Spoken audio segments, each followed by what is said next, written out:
Bonjour! La vidéo du jour va vous parler d'organisation.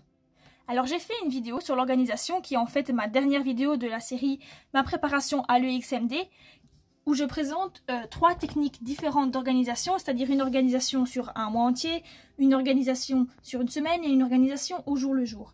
Dans cette vidéo aujourd'hui, je vais vous montrer en application comment ça fonctionne et aussi vous montrer que ce sont des techniques qui sont flexibles. On peut les adapter comme on veut. Par exemple, ici, j'ai fait une liste de ce que je devais faire, ce que j'avais présenté dans ma vidéo Ma préparation à l'EXMD épisode 6 comme étant la technique pour le mois. Or ici, je vais l'utiliser uniquement sur une semaine avec une fiche comme ça, tous les jours de la semaine et des plages horaires à chaque fois de 2 heures.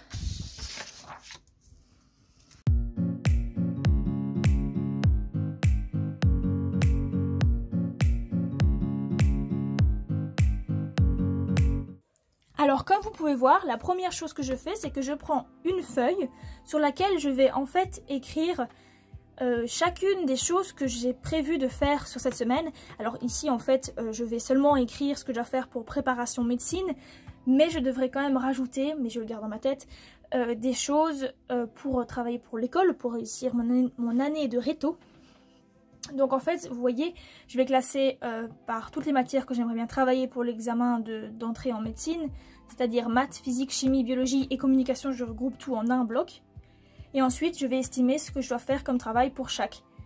Alors pour maths, on peut voir que je vais juste relire des exercices et faire quelque chose pour lesquels j'ai le plus de mal, comme des intégrales définies, parce que j'ai pas encore vu ça à l'école, et les statistiques. Par contre, en physique et chimie, j'ai pris le livre Réussir l'examen d'entrée en médecine et j'ai pris tous les chapitres qu'il proposait.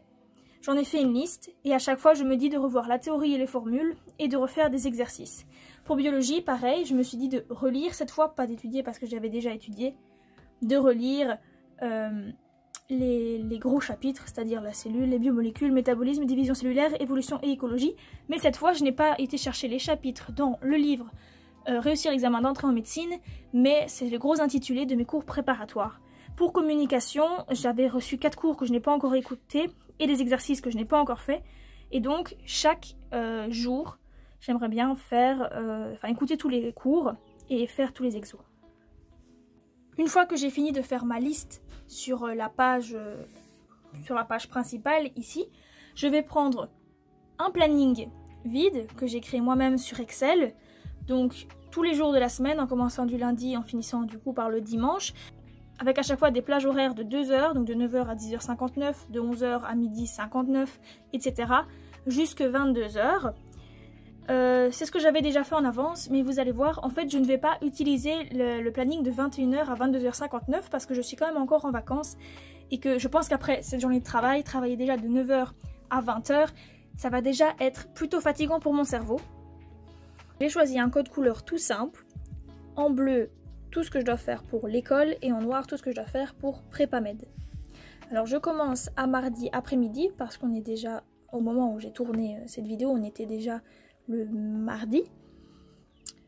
Et comme j'ai dit, je travaille que jusque 20h. J'essaye de tout planifier et alors j'ai trouvé intéressant de mettre à chaque fois, chaque matin, parce que c'est plutôt, je veux dire, fun, chaque matin de faire en premier cours un cours de communication, comme ça j'en aurai un le mercredi, le jeudi, le vendredi et le samedi. Donc je dois écouter le cours et faire quelques exercices dessus. Alors vous voyez aussi que malgré que le planning commence à 9h, je mettais à chaque fois 10h, le temps de me réveiller et de déjeuner. Et j'ai tout prévu jusque vendredi. Vendredi j'ai mis ma première plage tampon entre guillemets.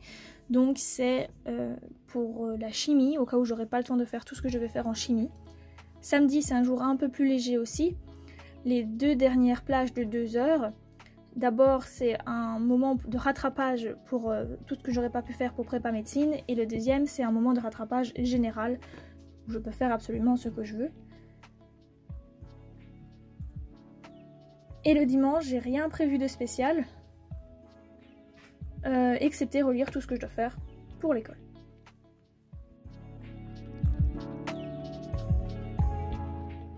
Merci beaucoup d'avoir suivi cette vidéo. J'espère que je vous ai quand même donné peut-être quelques bons conseils, ou du moins je vous ai montré comment je m'organisais. Ça va peut-être vous aider, vous, à vous organiser. Donc voilà, au final, j'ai ma feuille d'organisation, mon planning qui est prévu pour la semaine. Et en fait, vous voyez, quand je vous tourne ici l'intro et l'outro, j'ai déjà commencé mon planning. J'ai fait la vidéo un peu plus tôt dans la semaine et j'ai pas eu le temps de filmer l'intro et l'outro jusqu'à maintenant. Donc vous voyez qu'il y a déjà des parties qui sont barrées, les parties que j'ai déjà faites. Du coup, vous voyez aussi que les endroits où j'ai pris du retard, par exemple ici j'ai pas su le faire, eh bien je l'ai pas barré et je le ferai durant mes temps tampons ici. Donc celui-là c'est réservé à la chimie, celui-là pour la prépa médecine. Donc ce sera durant le dernier temps tampon du samedi à entre 19h et 20h59.